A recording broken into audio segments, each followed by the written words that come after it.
नेता ने कह दिया तो ईडी का रेट और जीएसटी को ईडी में लाने का मतलब यही है, क्योंकि व्यापारी तो छोटे बड़े सब हैं।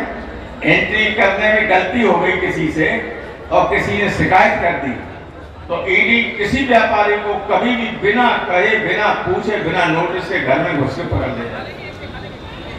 सारे देश में आतंक का माहौल, डर का माहौल, इसलिए सब कह रहे हैं बहुत अच्छा शासन, बहुत बढ़िया शासन मोदी जी का, बाबा जी। कहीं कानून में लिखा हुआ है कि किसी व्यक्ति के खिलाफ एफआईआर हो जाए तो उसके मकान को बुलडोजर चला दिया, लिखा है कहीं? कहीं नहीं। लेकिन न्यायपालिका तक डरी हुई। ये स्थिति ऐसी होती है जब लोग डर के मारे कुछ न कहें तो समझ लीजिए कि सत्ता में बैठे हुए लोगों के चलचलाव का सिलसिला शुरू हो गया। जब भी चुनाव होगा ये गवर्नमेंट द्वारा सत्ता में नहीं आ सकता। ऐसा लगता है कि वक्त आ गया है और जब भी चुनाव होगा ये, अभी देखिए 4 राज्यों के चुनाव हो रहे हैं, ये जो भय पैदा करने वाले लोग हैं कहीं चुनाव जीतने वाले नहीं। हमें लगता है इसके बाद दिल्ली के चुनाव किसी बहाने एक से चुनाव 24 का टाल न दें, कोई रास्ता है तो वो वक्त भी आ गया। इसलिए धैर्य रखिएगा, डरिएगा नहीं।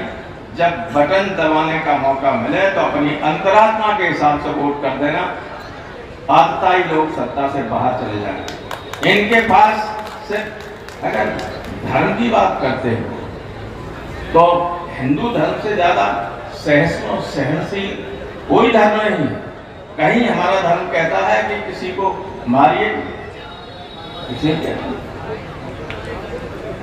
लेकिन इस धर्म को विकृत किए दे रहे हैं, धर्म का स्वरूप बिगाड़े दे रहे हैं, धर्म की परिभाषा को बदले दे रहे हैं लोग।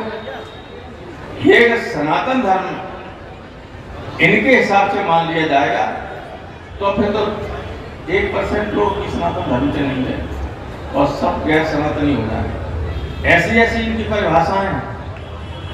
इसलिए आप लोग ये देश को बांटने वाली, नफरत पैदा करने वाली बातों में ना आए। हम छात्रा की मौत हो गई थी लूटपाट। ऐसा है कि इस राज्य में महिलाओं का जीना दूभर हो गया है। कानून व्यवस्था पूरी तरह से चौपट हो चुकी है।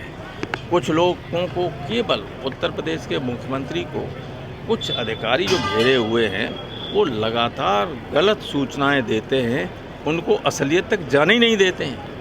उसके आरोपी का एनकाउंटर भी हो गया, आज ढेर हो गया। अब देखिए एनकाउंटर तो सब फर्जी हो रहे हैं, लेकिन अब जो हो गया अगर सही आरोपी है तो ठीक है, लेकिन एनकाउंटर कोई सॉल्यूशन नहीं है। अगर किसी व्यक्ति को पकड़ के मार दिया जाए तो वो हत्या है। वो भी आजम खान ने अपनी जान को खतरा बताया है। वो सही कहा है। आजम खान के साथ जितना अन्याय हो रहा है कभी किसी पॉलिटिकल आदमी के साथ नहीं। तो क्या लग रहा है एनकाउंटर हो सकता है क्या? किनका? आजम खान का। आजम खान का एनकाउंटर होगा तो देश में क्या होगा इसकी कल्पना नहीं कर सकते। कह रहे हैं कि इसमें कहीं ना कहीं हमास के आतंकियों की संभावना जताई है और कांग्रेस विरोध नहीं कर रही है, तो कहीं मिली वगैरह। ऐसा है, इन लोगों को केंद्रीय मंत्री होने के बाद भी जो संयम होना चाहिए और जो आपकी तो सारी संस्थाएं आपके हाथ में हैं, तो आप पहले यानी कोई जांच करे और कोई मंत्री, इम्पोर्टेंट मंत्री कोई बयान देने लगे तो जांच निष्पक्ष हो सकती है। ये देने नहीं चाहिए। लोग कोई ये देश के हित की बात ही नहीं कर रहे हैं। तो जिस तरह से अभी आज सरदार पटेल की जयंती पर आपको क्या लग रहा है कि सरकार, केंद्र सरकार, राज्य सरकार क्या उनके किसी विचार में चल पा रही है? सरदार पटेल के रास्ते पर चलते तो देश में सोने का हो गया होगा दोबारा होता। वो बहुत बड़े आदमी थे, उनसे किसी की तुलना नहीं की जा सकती। सरदार पटेल के पैर की धोवन के बराबर लोग नहीं हैं आप। प्रोफेसर साहब, जिस तरह से आज समाजवादी पार्टी पीडीएस साइकिल यात्रा निकाली, उसके लिए केशव प्रसाद मौर्य ने कहा है कि 2024 में वोट डालने के बराबर, कुएं में वोट डालने के बराबर है। किसने कहा है? केशव प्रसाद मौर्य ने अभी बयान। ऐसा है, जो बुद्धिहीन लोग होते हैं वे इसी तरह की बात करते हैं। पीडीए आपकी साइकिल यात्रा निकल रही है आज, आप किस तरह का? पीडीए इंडिया को मजबूत करने के लिए, ये आपने नहीं देखा नीचे ये भी लिखा हुआ है।